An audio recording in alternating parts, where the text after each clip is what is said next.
My name is Eleanor Vance, I'm 72 years old, and after 10 years of silence, the son who threw me out like trash showed up on the doorstep of my multi-million-dollar mansion asking to move in. Before I tell you exactly what I did next, and believe me, it's a story you'll want to hear, let me know where you're watching from in the comments below. The morning had been perfect. The kind of quiet, misty perfection you only get in the mountains of Asheville. I was standing in the grand entryway of my new home, the stone cool beneath my bare feet, cradling a porcelain mug of coffee that was worth more than my first month's rent 10 years ago. The air smelled of fresh rain and the rich, dark earth of my 10-acre garden. For the first time in what felt like a lifetime, I felt a sense of peace. A deep, unshakable peace that I had earned with my own 2 hands. Then the doorbell rang. It wasn't a gentle chime. It was a sharp 2-tone blast that shattered the quiet. I walked over to the security panel on the wall, my heart suddenly beating a little too fast. On the screen under the gray morning light were 4 figures. 4 ghosts from a life I had buried long ago. My son Michael. He looked older, softer around the middle, his face etched with a worry that wasn't there a decade ago. And next to him, Tiffany, my daughter-in-law. Her hair was a different color, her clothes more expensive, but she still had that sharp, calculating glint in her eyes. The same glint she'd had the morning she told me I was a burden. With them were 2 teenagers I didn't recognize. A boy and a girl, both staring up at the house with wide, unbelieving eyes. My grandchildren, Liam and Chloe. The last time I saw them, they were small enough to sit on my lap. Now they were strangers. A memory cold and sharp, cut through the morning calm. The slick, rain-soaked wood of their porch. The weight of 2 cheap suitcases in my hands. The slam of the door behind me, and Tiffany's voice like shattered glass echoing in my head. You're a burden, Eleanor. Figure it out. I took a slow, deliberate breath, letting the hot coffee fortify me. I walked to the door, my bare feet silent on the heated marble. I turned the heavy brass knob and pulled the massive oak door inward, but I left the glass storm door closed and locked. A barrier. They could see in, but they couldn't get in. Not yet. Michael flinched when he saw me. Tiffany, however, plastered on a smile that was all teeth. Mom, she chirped, her voice painfully bright. Oh my God, you look incredible. We saw in the paper about the house. We just had to come and congratulate you. I let the silence hang in the air for a moment too long. I looked from Michael's nervous face to Tiffany's eager one. I didn't smile. Michael. Tiffany, I said, my voice even and cool. 10 years is a long time to wait to offer congratulations. Michael shuffled his feet. I know, Mom. Things got complicated. Complicated? I repeated, the word tasting like ash in my mouth. Is that what you call it? Tiffany's smile faltered for a second before she doubled down, gesturing wildly at the house behind me. Well, look at this place. It's breathtaking. The stonework, the gardens. It must be enormous inside. She pressed her face a little closer to the glass, her eyes scanning the grand staircase in the foyer behind me. Honestly, it's bigger than a hotel. I just stared at her, my expression unreadable. I didn't offer to open the door. I didn't invite them in from the damp morning air. I just stood there waiting. Finally, the real reason for their visit spilled out, wrapped in that same sickly sweet tone. Tiffany looked from the house to me, then back to Michael, a little nudge with her elbow. You know, Mom, she began, her voice dropping into a conspiratorial whisper. We've been doing a lot of thinking lately. About family. About how family should stick together. She paused, waiting for me to agree. I said nothing. She took a deep breath and went for the kill, her eyes gleaming with a desperate, greedy light that I knew all too well. And while seeing you here in this huge, beautiful place, it just seems like fate. I mean, with all this extra room. 10 years ago. It feels like another lifetime, like a story about someone else. My husband, David, had been gone for 3 months. The grief was a physical weight, a constant pressure behind my eyes and in my chest. After the funeral, after the last casserole dish was returned, the silence in our little house was deafening. Michael, my only son, sat with me at the kitchen table. Mom, he said, his hand covering mine. His hands were so much like his father's. You can't stay here alone. It's too much. Tiffany and I want you to come live with us. Just for a while. Until you get back on your feet. Tiffany nodded, her smile tight but seemingly sincere. Of course, Eleanor. The kids would love to have their grandma around. Felt like a lifeline. David's long illness had wiped out nearly everything. After the medical bills, there was almost nothing left of his inheritance, nothing left of our savings. I sold our home of 40 years just to break even, and the small amount I had left wouldn't last long. Moving in with them felt like the only option. Felt like family. For 4 months I tried to make myself useful. I tried to be invisible. I was up before anyone else, making coffee, packing lunches for 7-year-old Liam and 5-year-old Chloe. I did the laundry, the grocery shopping, and had a hot dinner on the table every night when Michael and Tiffany came home from work. I contributed my entire Social Security check to the household expenses without a second thought. I was paying my way. I was helping. At least that's what I told myself. But I started to notice things. The way Tiffany would refold the towels after I'd already put them away. The way she'd sigh dramatically if I suggested the kids needed to eat their vegetables before dessert. The hushed, tense conversations she and Michael would have in their bedroom. The ones that stopped the moment I walked past their door. The end came on a Tuesday morning in October. I was in the kitchen, humming an old tune David used to love, scrambling eggs for the kids. Tiffany walked in, fully dressed for work in a sharp business suit, her arms crossed. "Eleanor, we need to talk." Her voice was flat, cold.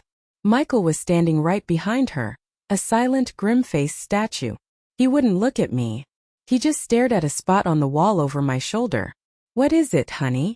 I asked, turning off the stove. "This arrangement isn't working," she said, stepping forward. "You're too set in your ways. You undermine our authority with the children. You're confusing them." I was stunned. My blood ran cold. "Undermining you? I made them breakfast. I told Liam he needed to say please. How is that undermining anything?" "You see," she snapped, her voice rising. "That's exactly it. You question everything. We are the parents. We have our own way of doing things, and you're constantly interfering." I looked past her, searching for my son's face. My boy. The one I'd raised on my own for 10 years after his father left us the first time. The one I'd worked 3 jobs for just to keep a roof over our heads. "Michael," I pleaded, my voice barely a whisper. "Tell me what's happening." He finally looked at me, his eyes full of something I couldn't name. Pity? Shame? He just shook his head slightly, then looked away again. He had made his choice. "Where am I supposed to go?" I asked, the words catching in my throat. The eggs were getting cold in the pan.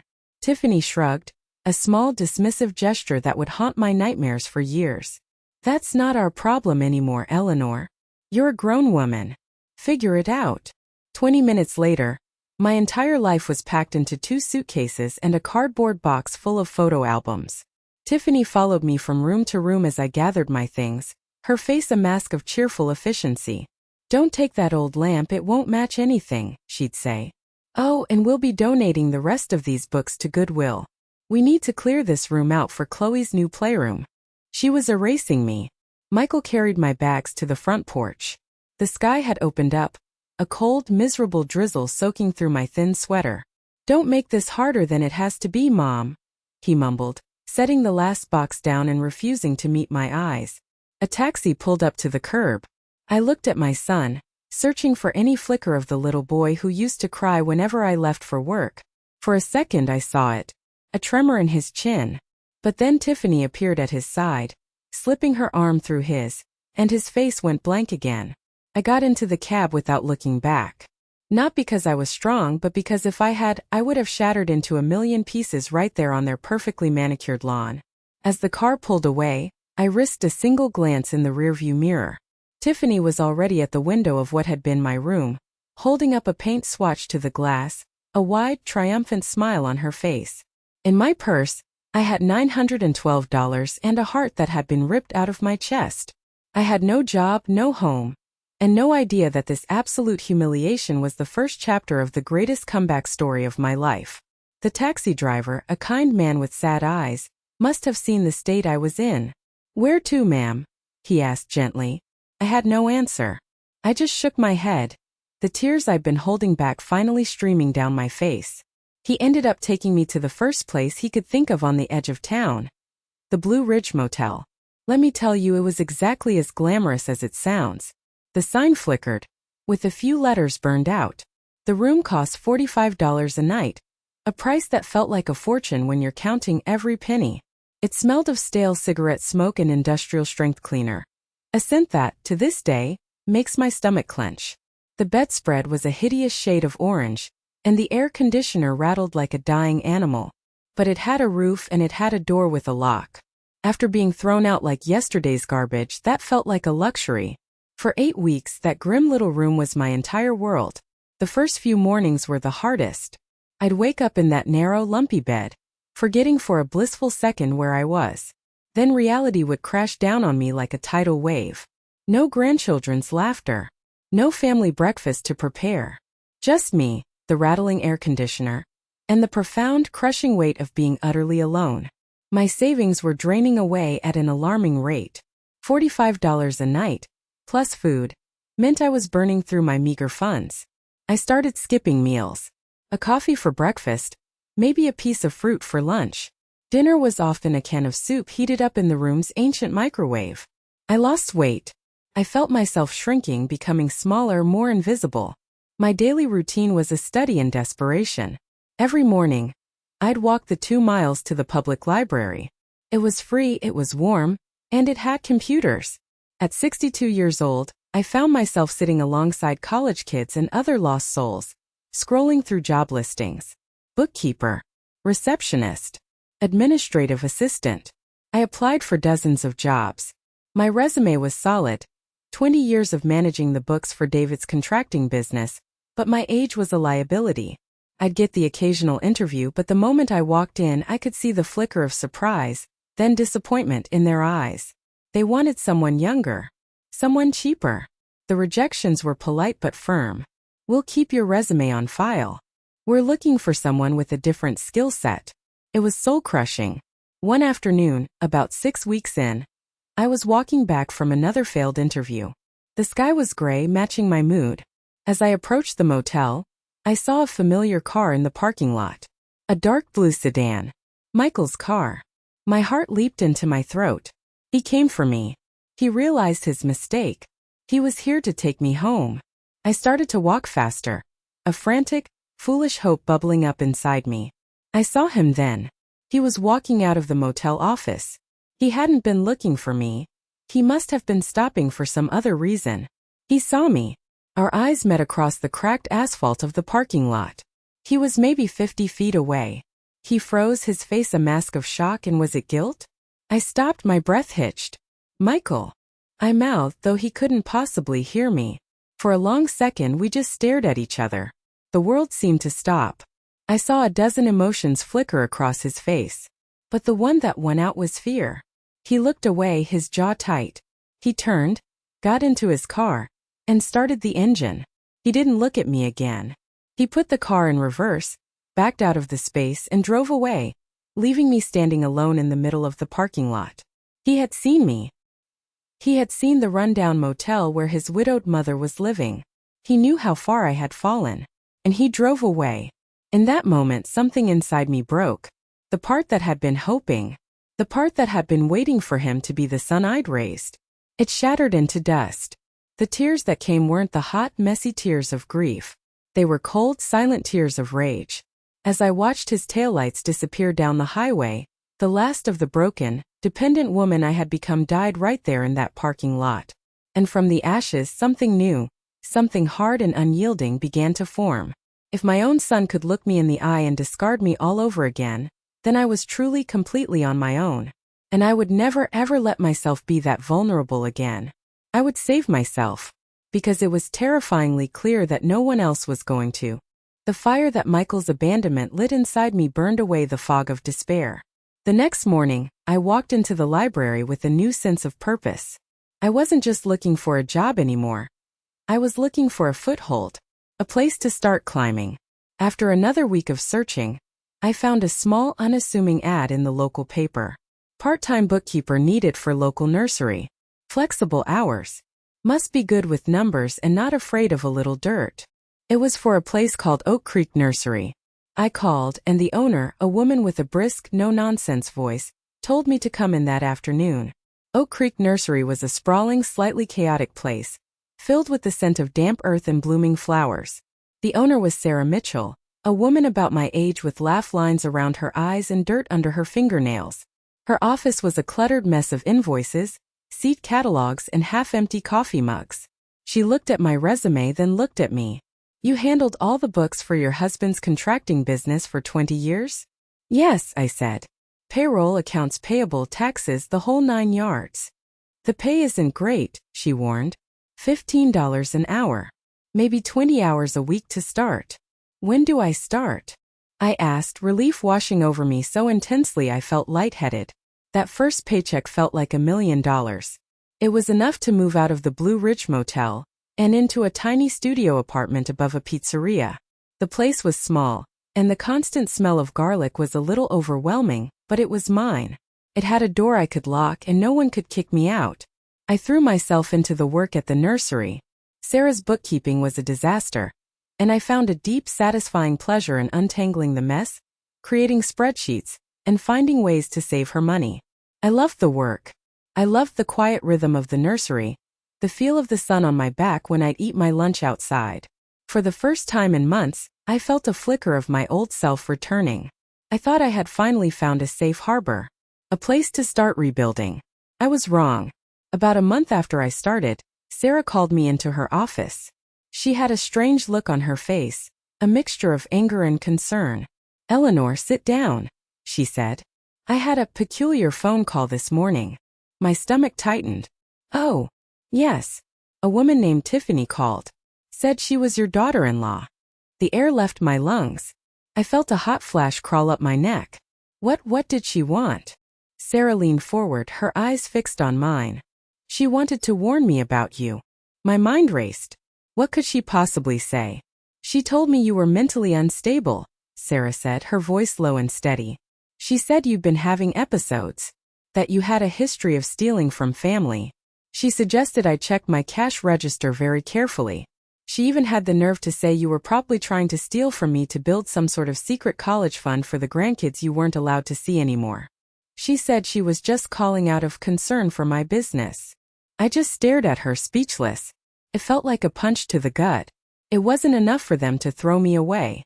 It wasn't enough for them to leave me to rot in that motel. Tiffany had to come after this too. She had to try to destroy the one small good thing I had managed to build for myself. She wanted to burn it all to the ground. She wanted me to have nothing. My hands were shaking. I felt the shame, the humiliation wash over me. I was about to start stammering, trying to defend myself, when Sarah held up a hand. "Eleanor," she said, her voice firm. "Before you say anything, I want you to know what I told her." I looked up, my eyes blurry with tears. "I told her that in the month you've been working for me, you've saved my business more money than my last bookkeeper lost in a year. I told her that you are the most honest, hardworking, and dignified woman I have ever had the pleasure of employing. And then I told her that if she ever called my nursery again to spread such poisonous, hateful lies, I would personally contact a lawyer and sue her for slander." She paused, letting it sink in. Then I hung up on her. The tears I'd been fighting finally broke free. But they weren't tears of shame anymore. They were tears of overwhelming gratitude. This woman, this practical stranger, had stood up for me in a way my own son had not. She had believed in me. "Thank you," I whispered, the words thick in my throat. "Don't thank me," Sarah said, her expression softening. "Good people need to stick together. And Eleanor, you are good people." That night, back in my little apartment, the rage I felt was a clean, cold flame. Tiffany's attack had been meant to destroy me. Instead, she had given me a gift. She had shown me the true depth of her cruelty, and in doing so, she had severed the very last thread of familial obligation I might have felt. The fight was no longer just about survival. Now it was about winning. As I lay in bed, the smell of garlic wafting up from the pizzeria, I didn't feel despair. I felt a clarity I hadn't had in years. Tiffany wanted me to have nothing. Fine. I would build an empire from the very things people threw away. And as I drifted off to sleep, I knew exactly where I was going to start. I was going to start with Sarah's trash. The idea came to me not in a flash of brilliance, but in a moment of quiet observation. Every week, I'd see one of the nursery employees hauling a bin out to the dumpster. It was filled with plants that were deemed unsellable. Drooping perennials, annuals past their prime, and most heartbreakingly, orchids. Dozens of them. Phalaenopsis, Cattleyas, dendrobiums. When they were in bloom, these were the high-ticket items in the nursery, selling for anywhere from $50 to several $100s. But once the delicate, showy blossoms fell off, the plants looked like nothing more than a few leathery leaves and a tangle of roots. To the average customer, they looked dead. To the nursery, they were taking up valuable bench space. So they were thrown away. But I knew they weren't dead. They were just resting. Dormant. Waiting for their next cycle. It was a terrible waste. And waste, I was beginning to realize, was just another word for opportunity. That Friday I approached Sarah. "What do you do with all the orchids that stop blooming?" I asked. She sighed. "We toss them. It's a shame. But we don't have the greenhouse space or the manpower to nurse them all back to health for a year until they rebloom. It's not cost-effective." I took a deep breath. "Let me have them." She looked at me like I had two heads. "What for?" "Eleanor, they're not going to do anything for months." "I know," I said. "I have a small apartment, but it has a big sunny window. I'm a patient woman. Let me take them home. Let me see what I can do. If I can get them to rebloom, I'll bring them back and we can split the profit." Sarah studied my face for a long moment. I think she thought I was crazy, or maybe just lonely and looking for a hobby. She probably figured it was a harmless eccentricity. "All right, Eleanor," she said with a shrug. "Knock yourself out. They're all yours." That evening I drove home with the back seat of my old sedan filled with what anyone else would call garbage.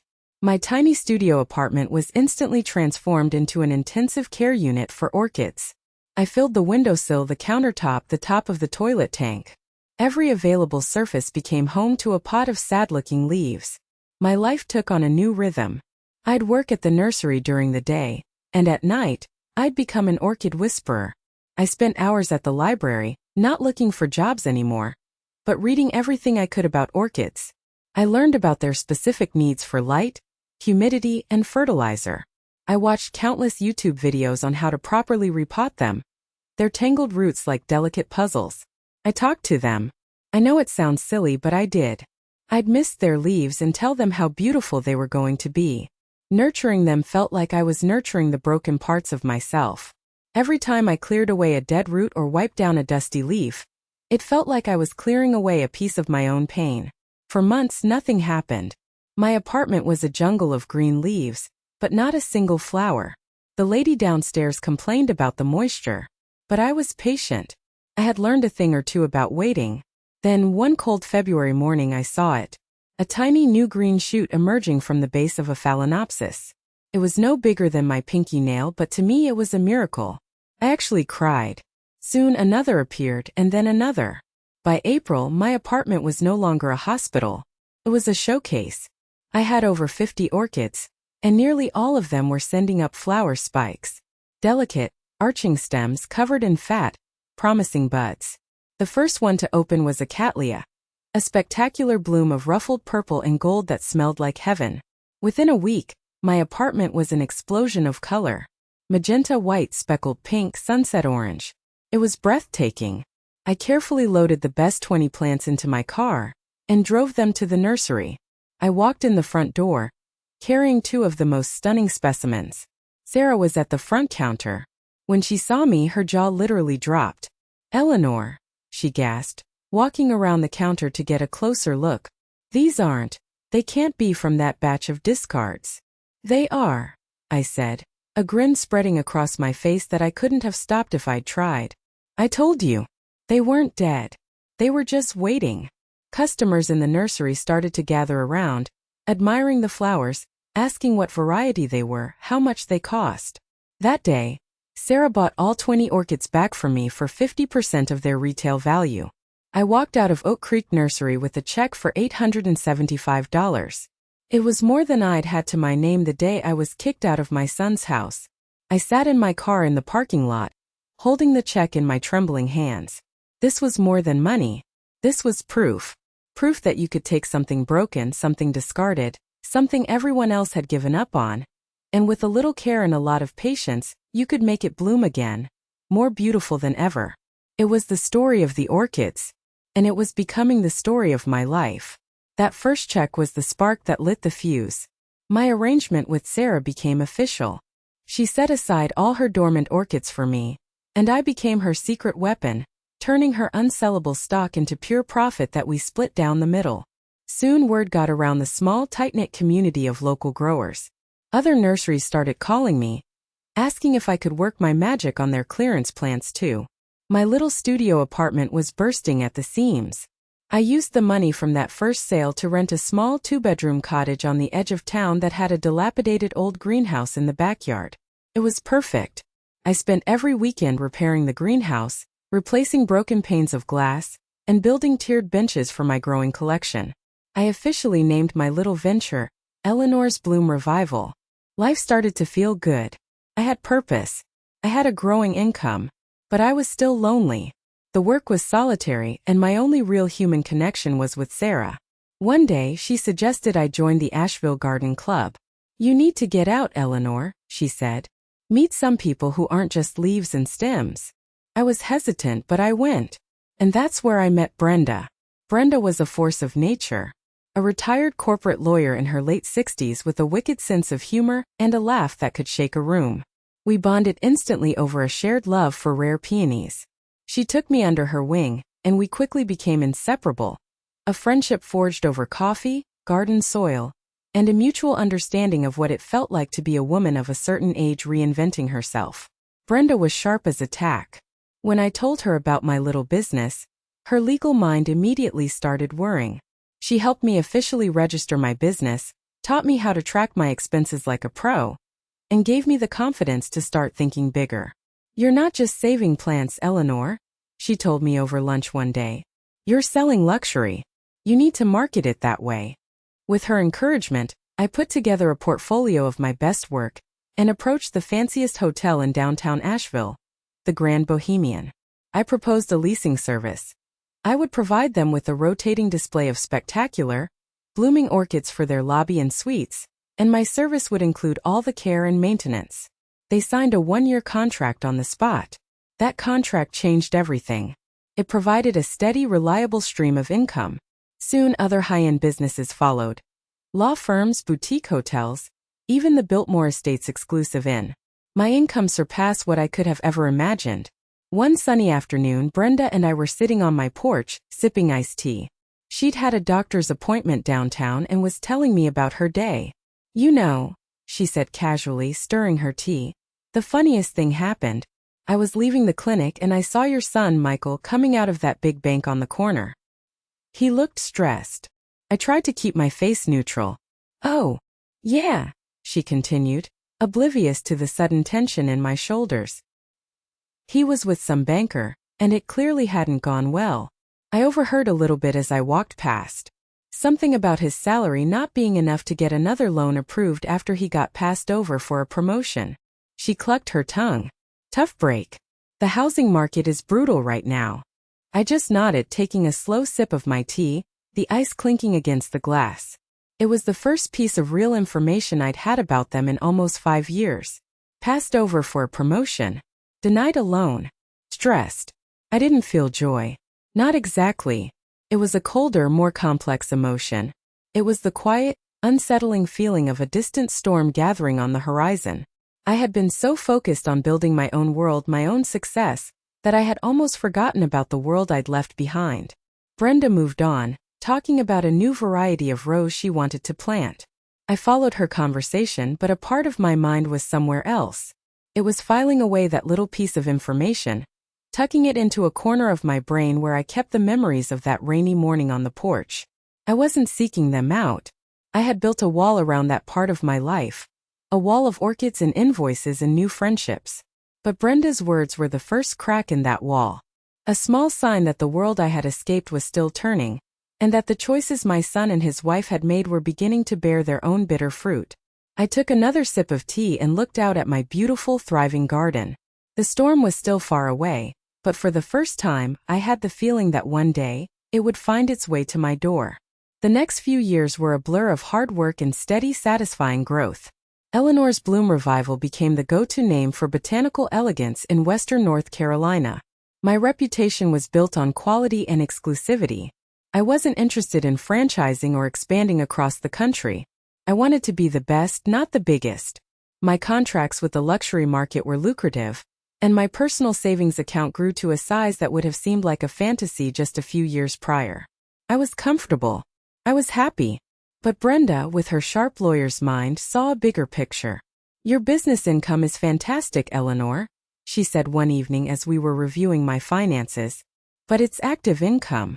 It depends on you working. You need to make your money work for you. You need assets." She started teaching me about investing. Not the stock market, that felt too much like gambling to me, but property, tangible assets, land. "Find a piece of undervalued land in an area that's poised for growth," she advised. "Buy it, sit on it, and wait." So I did. I spent 6 months researching, driving around the outskirts of Asheville, talking to city planners. I finally found it. A 5-acre plot of overlooked commercial land. It was a bit scrubby, located near an old, neglected industrial park, but it was situated right between 2 major highways.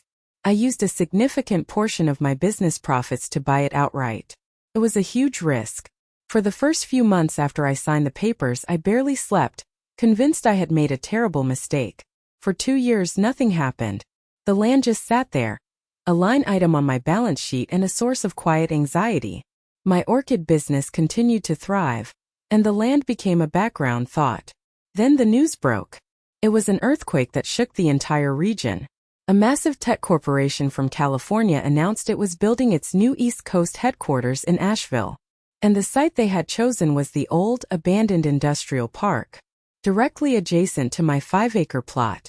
Overnight, my scrubby, forgotten piece of land became one of the most valuable commercial properties in the state. My phone started ringing off the hook. Developers, real estate agents, corporate representatives. They all wanted my land. The offers were staggering. They started at a number that was already 10 times what I had paid. Brenda acted as my lawyer, handling the negotiations with a shark-like glee. "Don't take the first offer or the second or the 10th, she'd cackle into the phone. "Let them fight over it." And they did. After a 3-month bidding war, we sold the property to the tech giant for their expansion plans. The final number was so large, I had to read it 3 times to make sure I wasn't hallucinating. It was a life-changing amount of money. It was the kind of money that didn't just buy comfort, it bought freedom. It bought power. I was now, by any definition, a wealthy woman. My success had come from 2 sources: the patient, nurturing work of bringing beauty back from the brink, and one single strategic, well-researched risk. I sat with Brenda in her office after the final papers were signed, the wire transfer confirmed. I felt a strange sense of calm. Not elation, not giddiness. Just a quiet, profound sense of vindication. "So what now?" Brenda asked, leaning back in her chair. "Buy a yacht? Travel the world?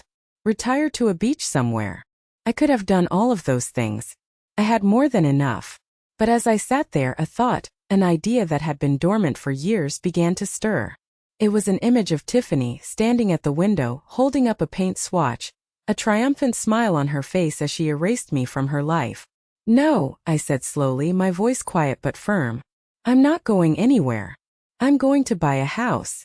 Brenda raised an eyebrow. "A house? Honey, you could buy a whole street." "I only want one," I said. "And I know exactly where it is." I had a new goal now. It wasn't about money anymore. It was about closing a circle. It was about writing the final chapter to a story they had started 10 years ago. I felt a surge of adrenaline, a sense of purpose so clear and sharp it was almost painful. You might think that having all that money was the end of my story, but you'd be wrong. It was just the beginning of my revenge. I pulled out my phone and dialed the number for the most exclusive real estate agent in Asheville. "Hello," I said, my voice steady and clear. "My name is Eleanor Vance, and I'd like you to find me a house in Biltmore Forest." Biltmore Forest isn't just a neighborhood in Asheville. It's a statement. It's old money, winding roads, and stately homes hidden behind acres of ancient trees. For years, it had been the pinnacle of Tiffany's aspirations. I remember her driving me through it once, shortly after I'd moved in with them. She'd pointed out the grand houses with a mixture of reverence and envy. "One day, Michael," she'd said, grabbing his arm. "One day, this is where we'll be." It was her ultimate symbol of having made it. And now I was going to make it my home. My realtor, a polished woman named Jennifer, was thrilled. A cash buyer looking for a trophy property is every agent's dream. A week later she called me, her voice buzzing with excitement. "Eleanor, it's not even on the market yet," she said.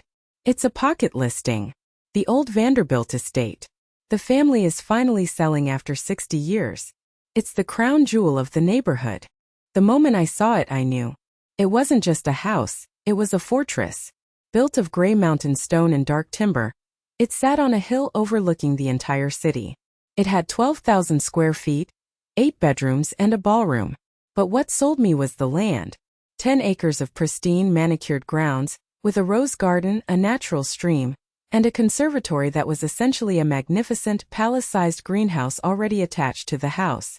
From the master bedroom's sprawling balcony, you could see for miles.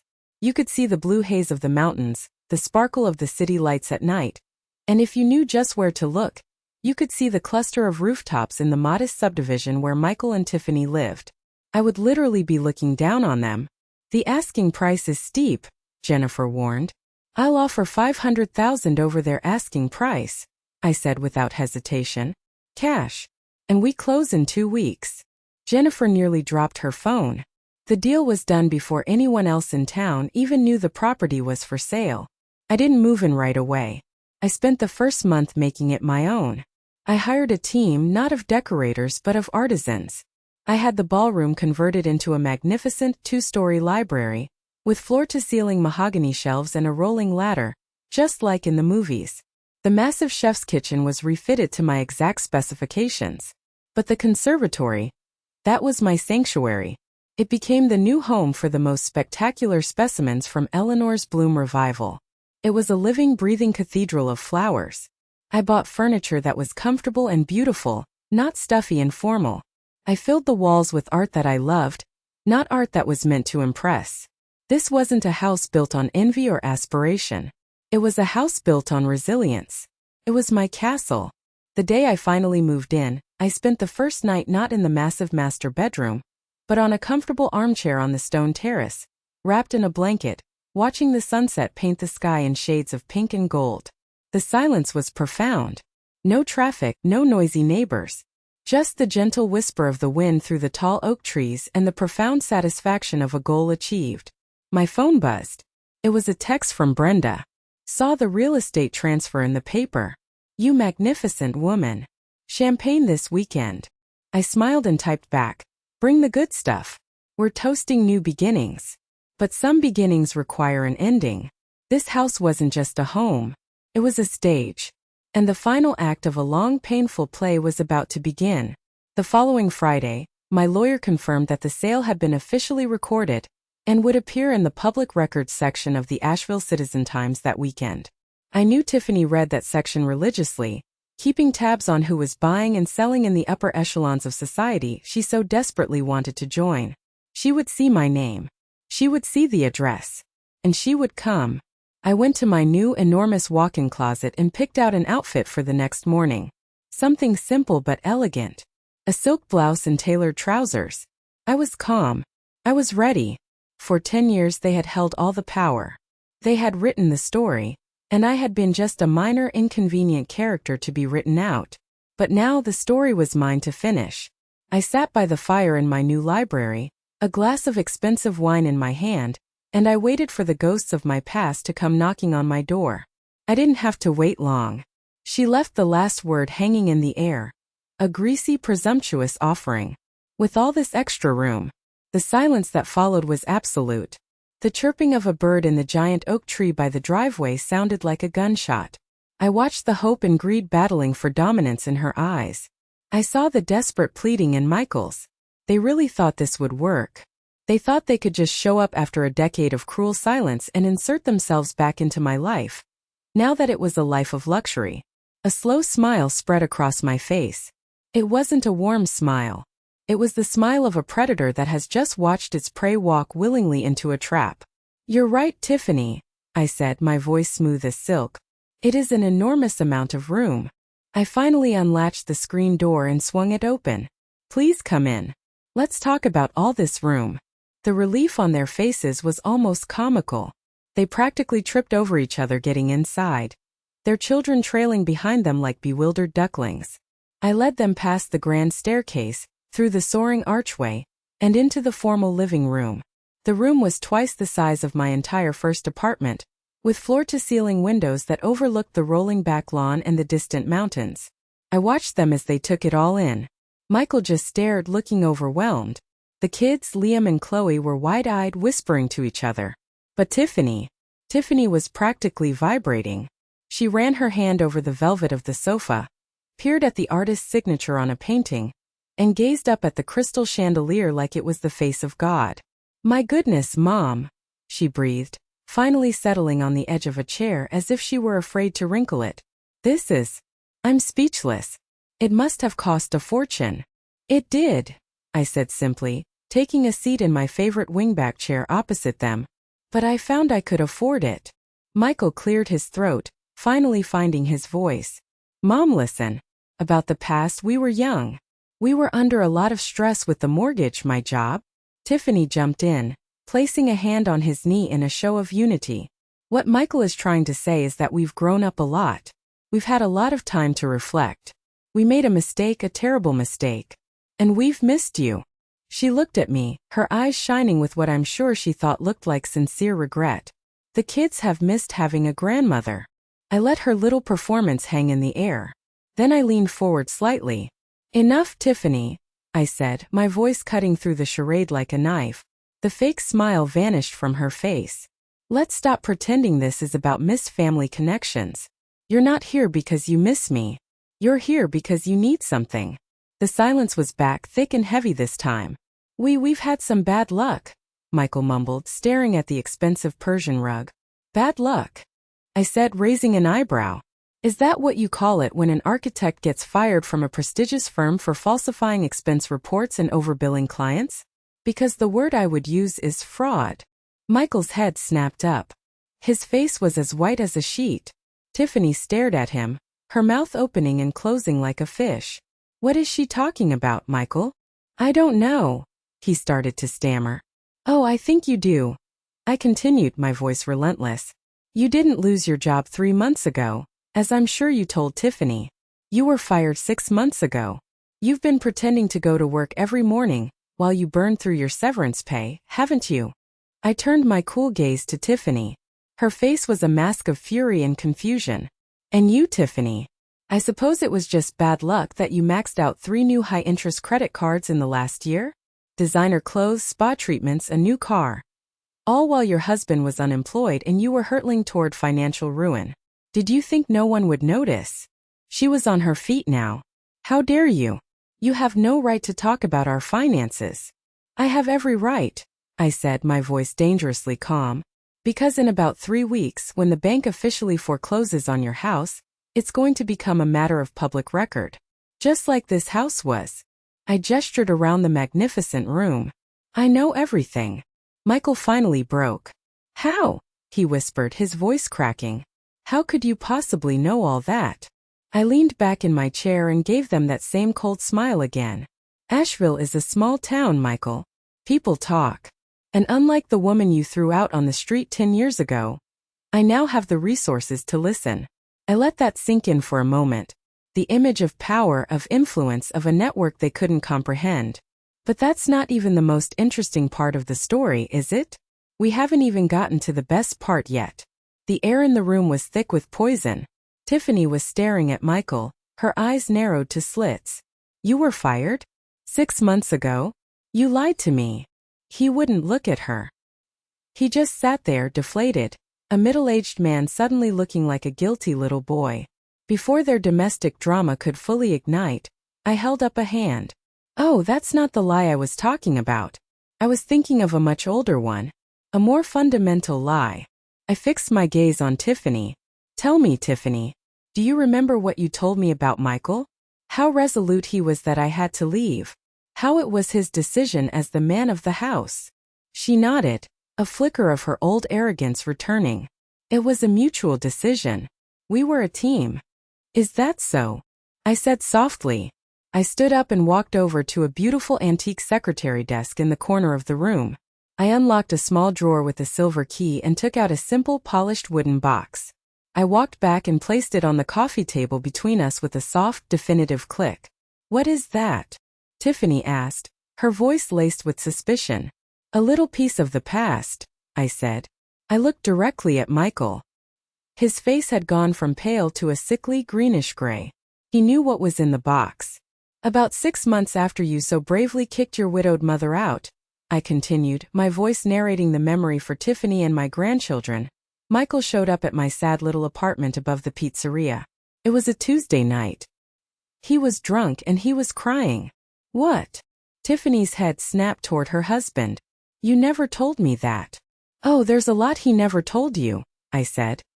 He cried for an hour. He told me he'd made the worst mistake of his life. He said the house felt empty and wrong without me. He begged me to come home. You're lying, Tiffany hissed, but her voice was uncertain. She was looking at her husband's terrified face, and she was seeing the truth. Am I? I opened the box. Inside, nestled on a piece of velvet, was a small stack of yellowed legal pad paper, covered in messy, sprawling handwriting. He wrote me a letter that night. A 3-page confession. I've kept it all these years. I picked up the top page, the paper crinkling softly in the silent room. Chloe and Liam were leaning forward on the sofa, their eyes wide, watching this entire ugly history unfold. Would you like me to read it aloud? I asked, looking at Michael. He just shook his head, looking like he was going to be sick. I'll just read my favorite part then, I said. I cleared my throat and read from the letter, my voice clear and steady. I know what I did was wrong, Mom. I let Tiffany convince me that her convenience was more important than my own mother. She's a good woman in some ways, but she can be hard, and I'm a coward. I'm writing this because I need you to know the truth, but I'm begging you. Please don't ever tell her about this visit. She's already threatened to start divorce proceedings and fight me for full custody of the kids if I ever try to bring you back into our lives. I chose her, Mom, and I think I'll regret it for the rest of my life. I placed the letter back on the table. The silence that followed was the loudest sound I had ever heard. It was broken by a small choked sob. It was Chloe. You told us she left? She whispered, tears streaming down her face. You said she didn't want to be our grandma anymore. You said she abandoned us. Yeah, Dad, Liam added, his voice cracking with a teenage boy's anger. You made us think she was the bad guy. For 10 years. Tiffany slowly turned her head and looked at Michael. The expression on her face was terrifying. It was a mask of pure, unadulterated fury. You went behind my back, she said, her voice dangerously quiet. You wrote her that letter. You chose me because you were afraid of me? I was drunk, Tiff, Michael mumbled, his voice pathetic. I wasn't thinking clearly. Oh no, I interjected, unable to help myself. I think for the first time in a long time you were thinking with perfect clarity. And what you thought scared you so much that you crawled right back into your cage. That was it. That was the moment everything truly broke. The carefully constructed facade of their marriage, their family, their entire life, shattered right there on my expensive Persian rug. They had come to my house looking for a handout. Instead, they found a mirror. And what it reflected back was ugly, twisted, and beyond repair. The explosion was immediate and spectacular. You weak, pathetic coward, Tiffany shrieked at Michael, jumping to her feet. You let me be the villain for 10 years while you were secretly crawling back to her? She twisted it. Michael yelled back, finally finding a backbone, albeit in a desperate attempt to defend himself. You were the one who wanted her out. You called her a burden. And you agreed. As they tore into each other, hurling a decade's worth of resentment and deceit across my living room, I stood up. That's enough, I said. My voice wasn't loud, but it cut through their argument like a surgeon's scalpel. They both fell silent, turning to look at me. This reunion is over. It's time for you to leave my house. Tiffany scoffed, her face red and splotchy. Fine. We don't want to be here anyway. Kids, let's go. We're leaving this crazy old woman to her empty palace. She grabbed for Chloe's arm, but my granddaughter pulled away. No, Chloe said, her voice surprisingly strong. She stood up, wiping tears from her eyes, and looked at her mother. I'm not going anywhere. I want to stay and talk to my grandmother. Me too, Liam said, standing beside his sister, a united front. You guys lied to us our whole lives. I want to hear her side of the story. You will do as I say, Tiffany commanded. No, Tiffany, I said, stepping between her and the children. You have no authority here. This is my house. And your children are old enough to make their own decisions, especially when it's clear their parents are incapable of telling them the truth. I looked at Michael. For a moment I saw a flicker of the son I once loved. A man torn and broken by his own weakness. What happens now is up to you, Michael, I said quietly. He looked at his furious wife, then at his two disillusioned children, and then at me, standing there in the home he could never afford, holding all the cards. He looked utterly defeated. Maybe they should stay, he said quietly to Tiffany. Maybe we should give them some space. Take her side now? After all this? Tiffany hissed. I'm not taking anyone's side, he said, his voice hollow. I'm just tired. Tiffany stared at him for a long moment, then grabbed her designer purse. Fine. But this isn't over, Eleanor. You can't just keep us from our children. Watch me, I replied calmly. Now get out of my house. They left. Without another word, the two people who had shattered my world 10 years ago walked out of my front door, their own world now in pieces. I watched them go, not with triumph, but with a profound and weary sense of closure. When the door was closed, I turned back to the two strangers in my living room. My grandchildren. We sat there for hours. First it was awkward.